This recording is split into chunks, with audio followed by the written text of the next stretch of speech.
Actually, I have been planning the bunker for a very long time, maybe about 5 years. It's just taken me a while to get around to it, but I finally put it together, and here we are, ladies and gentlemen of TMP, another bunker review. Yes, another bunker review talking about AR-15s. Specifically a platform I have not reviewed yet, ever in TMP. It's an AR-15 pistol. What? Why is it taking you so long, Nutnfancy? I get that question a lot. Not just on AR-15 pistols, but for everything, and there's usually a really good answer. This is a Palmetto Armory 10.5-inch AR-15 pistol. They do offer it in kit form. This one was ready-made. I am impressed with it. Very impressed with it. It is the star of the show. And thanks to Gunnies, the great American gun store. Still associated with TMP. No, they don't pay me. I don't pay them. Unless I buy it, then I pay them. There you go, Gunnies, a great American gun store with a few boxes of federal ammunition, like I always say, wherever the federal sign went. Oh, here it is. Best production value ever. There you go. So thanks to Gunnies, Wyatt at Gunnies. And it makes it possible for me to check out via 4473 cool guns like this. If I really, really like it, sometimes I'll sell something else and I'll buy it and I'll put it in as a cast member. And by the way, ladies and gentlemen of the Nutnfancy Project, you are looking at cast members right here. What do you know? There's some cast members right here. For sure, they're part of my own systems. And that's really going to kind of springboard into this AR-15 pistol review. It's going to be an interesting discussion. Grab the popcorn. I think you'll like it. But they're cast members for sure. So they're, competitive options, different systems, depending on what I'm reviewing. It's interesting to bring these into the review. I've always called them cast members. At the top is one of my own AR-15 builds. So this is mostly Bravo Company. I've got MFT. I've talked about it so much. I'm not going to go over it here. 16-inch barrel. There's a Nutnfancy Long Range Special Edition Tikka rifle, 6.5 Creed. I think that's going to stay there for a while because it is a star of the show. I love how it looks. I love how it shoots. You're talking half MOA, easy. Then we got a Mini Draco 7.62-39, SGL 31, and a 5.45, wearing a Duracoat multicam by Mission Spec Camo when it was doing such things many years ago here in TMP. Sadly Missing did that one for me, and it's really cool looking. Which one would I choose? Here's a question for you. As my overall go-to-war rifle. Just from what's on the wall. You guys know the answer, I think. You would choose the SGL. I'm kidding. No one's saying that. There's nothing wrong with this. This is a great gun. I could be totally happy with this gun right here, dudes. Totally happy. This is lightweight. It's functional. Ergonomic. It's got the Tapco stock on. I think that's a Tapco on there, so it has a really nice length of pull, which it makes rollover prone doable. I've talked about it so much. I don't spend a ton of time on this, but if this was my choice, I'd be happy. Totally. It's relatively lightweight too for what I got. The scope on there is not great. The cartridge, that is the chambering, is decent. But no, that would not be my first choice. How about the nailer? What do you think? Nailer? No way. It's actually a special purpose use weapon. Go watch my debunking the sniper fantasy. I still believe everything I said on that. Yeah, it's usually a bunch of nonsense. But for a recreational long range, maybe competition, maybe some selected engagements in without rule of law, maybe that. Maybe, but it's very unlikely. Really fun. That's close range. It would be the AR-15, ladies and gentlemen of TMP, for sure. And this drives to why I've waited so long to review the AR-15 pistol. I think you're much better served for velocity, for SAWC included, having a gun like this. I mean, what's my weight on this gun that I put together? And this is wearing a very high value Weaver Caspa scope because I just got done testing and in reviewing it. It's going to break in a separate video. Subscribe to Patreon. You'll see it post there first. If I post this in YouTube, make sure you subscribe for sure. Hit the notification bell if I post this in YouTube. I'm not sure if I will. At any rate, the Patreon guys will get this content for sure. So everyone should be joining Patreon. Still, it's paying the bills. I know it's not perfect, but it's working for me. There's really no other platform to go to at this time. Maybe in the years to come. We'll see. Did I write a weight down on this? It's super lightweight. 5 pounds, 14 ounces, ladies and gentlemen. 5 pounds, 14 ounces. 16-inch barreled AR-15. That's a battle comp on there. BCM, enhanced lightweight barrel. That's a BCM. Handguard on that. Aero precision mount. AR gold trigger. Some other components I've talked about. And I Cerakoted it in just that Magpul FDE. I forget the coloration on it. But I would rather go with this than an AR-15 pistol. As much as I love this, I would still recommend that you would go with a 16-inch AR. I think it makes a lot more sense. You're going to get a lot more velocity out of it.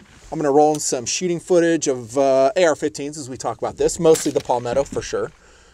But that's one reason, because I think that the AR-15 pistol formulation is basically a video game thing, definitely an internet thing where it's just perceived as cool.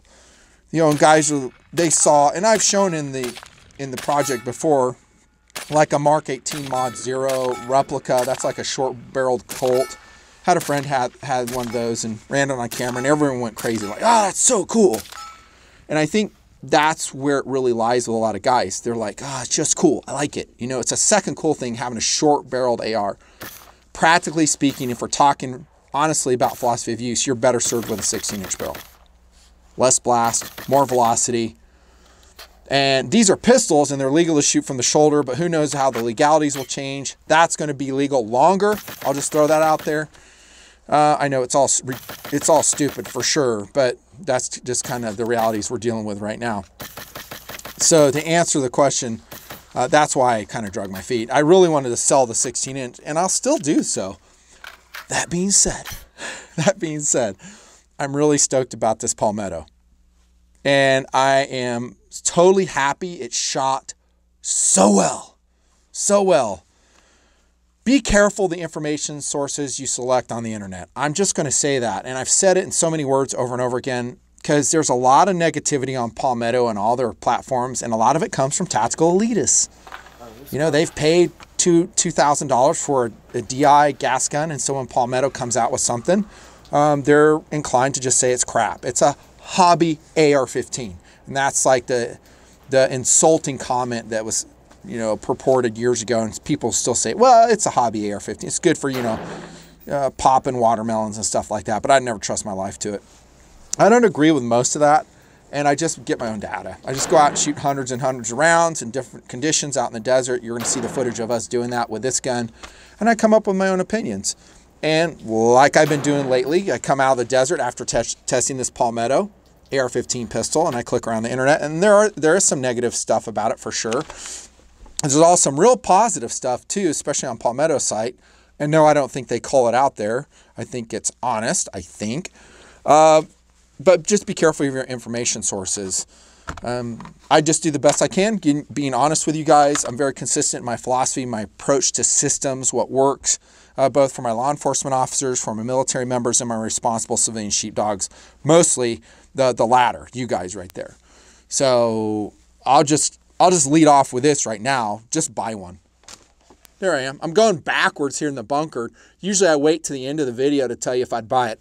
Buy it with confidence. I mean, for the low price you're going to pay for this gun, totally worth it. Now, in case you think I'm in the pocket of PSA, Palmetto State Armory, I'm not. They don't know me. I don't know them. I never talk to them. That's why I talk and work with Gunnies, because they are an insulating force against the manufacturer. So I never really deal with the manufacturers. I deal with these guys, which is fresh. It keeps me aloof from the manufacturers. Something took me a long time to develop system that works, and then I can say whatever I want. So if you go back a couple years, I reviewed a PSA value AR-15. It did not shoot well, and I said negative things about it. So boom, take that. If you think I'm in their pocket, and I caught a lot of heat from the PSA fans, like, what? This gun's the best ever. And I said at the time, I said, hey, in the future, I'll get some PSA stuff. If it shoots good and we like it and it does well, I'll say good things. And what do you know? That's exactly what has happened. So would I buy it? Yeah, just go buy it. Just go buy it. Oh, and by the way, you can get it ready-made. like this. And no, this muzzle device did not come with it. That is the PWS CQB older version muzzle device. It's 7.6 ounces. It works really well as a sound forward muzzle device on a short barreled AR. I really, really like it. So did Wyatt. He turned me on to it actually. And anyways, it's pretty excellent. I love it. But you can get it ready made with a variety of handguards, but the core essentials will be the same. We've talked about some of that before. So features are pretty basic on this. I am somewhat surprised for the low cost. From what I know, and I'm not going to say I'm perfect in my knowledge of PSA, what they do, how they change the materials, but from what I know, I'm pretty impressed with the material selection these guys have done on this gun. Now, I will say with a 10.5 inch, I believe, carbon length gas system on this DI AR-15, you're going to get a ton of blast. You know this. A ton of noise and a ton of blast. Getting back again, why I like you guys to get a 16 inch and maybe even an SPR 18 inch barrel. I have both. So this is actually part of a system. This is a CQB upper, it's 16 inch. Then I have an SPR 18 inch build. It's zeroed for the 77s like you saw. Then I just pin it on. It's colored the same way. This is a system. I have an upper and a lower. If you watch my the perfect AR-15 series of videos, that's a tongue-in-cheek title on that. You'll see what I'm talking about. I talk about the philosophy there. So those are systems. A lot of blasts with a 10.5 inch barrel. You get even shorter, it's worse. But with this, do something to tame it down. But you can get a complete kit with this, and it's going to run about like $400. It'll have everything in it except the lower receiver and the sights that you choose to have on it. I think it will come with just an A2. Your kit does. I really love this. Like I said, this muzzle device, it's almost kind of like a mini suppressor that doesn't need paperwork. They've changed the design on this one, the PWS, Primary Weapon System, CQB, for a sound forward muzzle device, and that now it's flatter. So I don't know if it works better. This one worked great. It looks cool. It is, however, pretty heavy. You see a weight written right there. 7.6 ounces, dudes. That's a lot of weight to put on your pistol. It's a lot of weight. I mean, usually for a muzzle device, if it goes over 3, I'm like, I don't know. This battle comp right here is like 3. That's what I'm talking about. The AK-74 brake is like 4.5 if I remember. That's kind of heavy, but it works good. And that's a 24 millimeter pitch, 1.5 pitch. So there's not a lot of different options on that one. Finally got a sound forward for the Draco too. I forget the brand on that one. My point in bringing this up is that with that blast, put something on that will take that blast away. You might want to run a can on it. This was actually a workhorse for my suppressor video I did in field on the barricade. So it was a barricade shoot, and it was just myself. I think, did I shoot at night or at dusk? But I'm doing a video on the Gymtech Trek suppressors. That was a request by Patreon members. So I'm going to talk about the Treks, what I think about them, and why they're workhorses in TMP, and guess which gun I used to shoot them. I think it was this one right here. I could be wrong, but I think it was this one. And it shot 100% with a can, by the way, jumping ahead of how did it shoot. But if you put a can on it, it's going to be much more enjoyable. If you keep an A2 on it, I think your life's going to be miserable. I don't recommend it. Do something to push that sound forward and get it away from the shooter. And it is going to be a lot of blast. Another thing you might want to determine is, what do you want more of? Do you want compensation or flash hiding? You can get some, some blended devices that will do a little bit of both. I haven't seen anything that's been completely spectacular. I think the main thing you would want to go to if you want minimal flash, minimal sound, is you need to put a suppressor on. Then you don't have to worry about it. Yeah, it's a tack stamp. It's a pain. It's more weight, but my Gymtech Trek titaniums are very lightweight. They're short in overall length, and man, they work great. And no, it's not just Gymtech. I don't mean to be just pushing that brand. It's just the ones that I registered and got. They're just tools in TMP. Good discussion though on muzzle devices, 10.5. Remember too the lethality of this with the rounds you choose. I don't know if you're running 855s or what, but there is a threshold on the rounds tumbling. I forget what it is exactly. I don't even want to say it on camera because I'm probably going to be wrong. You're going to have less velocity. So if you're shooting FMJs and you're expecting it to be a lethal round, and this is what I've said in a lot of gun reviews, when you cut the barrel down, it's a less lethal round. You're handicapping yourself out to certain distances. Now, if you're inside 100 yards, I think you'll be fine. And I think most engagements would be inside 100 yards, especially if you're a law enforcement officer serving a warrant, or, you know, kicking indoors, doing something like that. Excuse me, I go back to what I said here, that this has more versatility, it has more lethality, longer ranges, even with a 16-inch barrel, even more so with an 18. Whew, take a breath, Nutnfancy. All right, so there's a handguard right there. This is put together by Midwest Industries, I believe, for Palmetto State Armory. It's a 9-inch handguard, M-LOK compatible in this one, which is just fine. I like how they didn't put an entire pick rail on top to save weight. And also, notice how that dishes down really nice for a scope. Now, you might be asking, what in the heck do you have a scope on that thing for if it's an AR-15 pistol? Accuracy testing, that's why.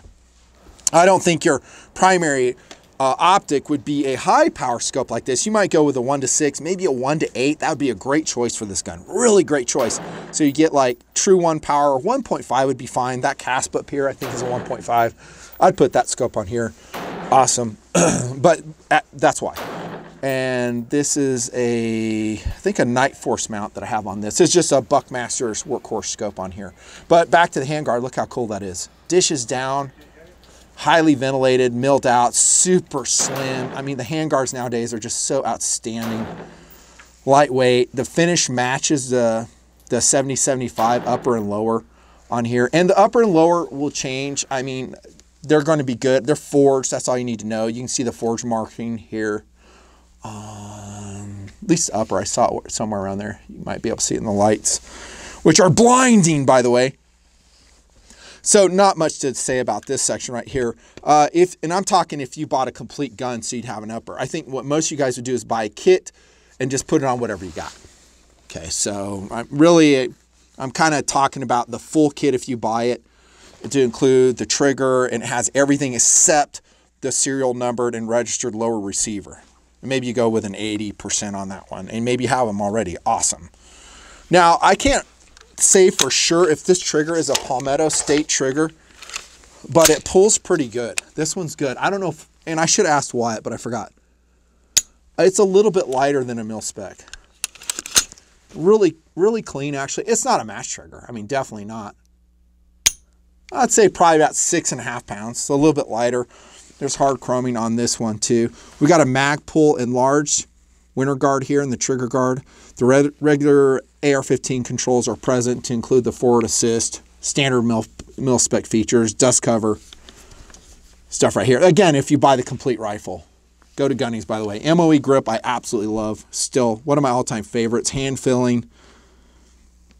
Just a perfect angle on this one. I love it. We don't have like an end plate here. I kind of wish we did. I didn't put this gun together. It was ready-made, but for such a lightweight gun. And did I write the weight on this? 7 pounds, 1 ounce. Ooh, it's not that light, but it's with this too. That 8-ounce muzzle device. But I would like to single point this in certain situations, like running checkpoints or something, or maybe even VIP protection. I haven't really talked about POU, but put an end plate on this. I don't think there's any staking going on here that I can detect, but I always said that's kind of overrated. Just make sure your castle nut is really cranked down, because sometimes I take it off and I'll do service. I may change out this back portion here, but this is legally a pistol, so you want to have a brace, not a stock on it. Otherwise it becomes an SBR. But you talk about braces, this is awesome. The SBA3 is my favorite, subject to change. So it's, you know, split right here. This is made of rubber. It's meant to go over your arm to shoot one-handed, but it's adjustable. It's adjustable, and it's, you know, I don't know, 5 positions, 6 positions. I really like it. It's my favorite brace, and what I really like is it's not too heavy. Huge. Got a single point attachment there with a QD cup, sling right here. I'm looking in the front. I don't see anything built in that you could really work on this side. Easy enough to add if you want. And we have a normal charging handle here on the Palmetto State Armory 10.5-inch AR-15 pistol. I'm not going to break into it. I did it earlier and I got totally filthy. And wow, you're such a puss, Nutnfancy. I know. It's a high quality bolt carrier group for the price. It's actually amazing. Inside you'll find 158 Carpenter steel. I did think they probably could have done a better job attaching the gas tube. I didn't see a lot of pinning going on, the staking going on the bolts there, but it didn't loosen on me in a lot of shooting, so whatever. You can stake it yourself if it bothers you. And it's actually a pretty high quality for the price bolt carrier group from what I can tell. It's an M16 BCG if you care. And I forgot to mention this, the barrel steel is 4150 1-in-7 twist on a Palmetto State Armory AR-15 pistol build. Pretty sick. Now I mentioned the weight. Let me measure it again here, the weight in the bunker. Bunker review. Now this, I didn't measure it with or weigh it with a scope. Because I'm wondering where I got that weight from. So without a magazine, as you see configured, it's 7.7, which this is 8 ounces here, and then I have full scope on here. My overall take is it's heavier than it looks, because you look at it and go, oh, 10.5 inch, AR-15, this thing's gonna be 5 pounds. 5 pounds, 14 ounces. No, that build is, my ARs are that light, but not so much this one. And we actually have kind of an M4 profile barrel here with the Palmetto too. I think some of the weight is coming from the SBA3. I know it's lighter than a lot of braces, but it's still rubber, so there's some weight here. Some weight, whatever. You don't have to decide. And maybe you go with a lighter muzzle device and accept more blast and flash. How did it shoot? Fantastic. It shot so well. Man, I'm glad to say that. I mean, I don't remember any jams whatsoever out of this Palmetto 10.5 inch AR pistol. Not one. Let's think about that for a second. Nutnfancy, you shoot steel, don't you? Affirmative. You shoot in the snow, right? Affirmative. You shoot suppressed, right? Affirmative. You know where this is going. I'm not going to say I'm the end-all tester. I'm not, because I just don't have the time, the money, and frankly, the interest, and nor do my viewers. I mean, if I had 2 million views on the views, I would totally do it. On the videos, I would do it. I do a lot of testing given all those considerations. Didn't see any jams. Didn't have any stoppages. Didn't have any steel casings get stuck in the chamber. And I'm trying to remember if this is wild chambered. I honestly forget. I don't know if this is 5.56 or wild chambered. I'm pretty sure it's not 223. I would go with 5.56 chambering on this barrel. Reliability was 100%. And it gets better. I shot it at 50 yards. I had some paper for that. I don't know where it went. And the groups were really good at 50 yards. I was like, wow, that's pretty good. And Sean, the TMPer, helped me shoot this one. He was impressed with it as well. And then on a subsequent outing last month, I took it out, and this is what I got. Holy freak, dude. Holy cow. So ball accuracy, I said, was not great. So that's a down arrow. But amazingly, 77 grainer shot really well out of an AR-15 pistol. Trigger is not great. No big surprise there. What did I write there? The muzzle device. Oh, on this one, I gave it a squiggly line. So maybe it wasn't as great as I remember. Okay, I thought it was awesome, but here I'm saying squiggly device. Probably not worth the 8 ounces that you put on there. I'm really amazed at this group right here, though. That is amazing. 77 grainers, PMC shooting into about 3 inches, not great. 2.5 for AE 223. Federal about the same. Honestly, those groups there would be about what I'd expect. And actually, to be honest, given the price level, the extreme low price level for this PSA AR-15 pistol, I thought it'd be worse. I did. I thought that I would shoot it and see like 6-inch groups. Well, maybe not 6, but 4-inch groups, and it shot better than that. Maybe if you decide to run 77s, yours will shoot what you're seeing right here. I mean, look at, here's another group. Federal. Look at that. Out of an AR-15 pistol. So I would say overall, given that it shot so well with the heavier loads, and I had more paper than that, you'll see it in video form. Overall report card on this thing for shootability is amazing. Amazing. Now, will it withstand 10,000 rounds without falling apart? I don't have the time or, like I said, the inclination to find out. I think a service life of 5,000 rounds, 10,000 rounds, I think it'll be just fine. Be just fine. And I would buy without hesitation. Highly, highly recommended. Get a pre-built one like this one that you're seeing. Go buy a kit, and the kits do come in different forms. and then you can just put it to your lower that's already registered. The kit I liked, I went to Palmetto's site. It was 516-345-0360. Holy cow, that's a long number. 516-545-0360. And don't get too wrapped up, but the kits will differ a little bit. Like they have a slanted forend on one of the kits. I don't mind this one right here. But the core essentials are going to be the same. The barrel's going to be the same. The innards are going to be the same. And I think, like the guys on the website there, the customers of PSA, I think when you get it, you'll just absolutely love it. I'll stick with what I said, though, philosophy of use. And let me bounce into this super quick before we wrap it up. I don't think it's an all-purpose AR. I don't. I think there's a lot of blast, a lot of recoil.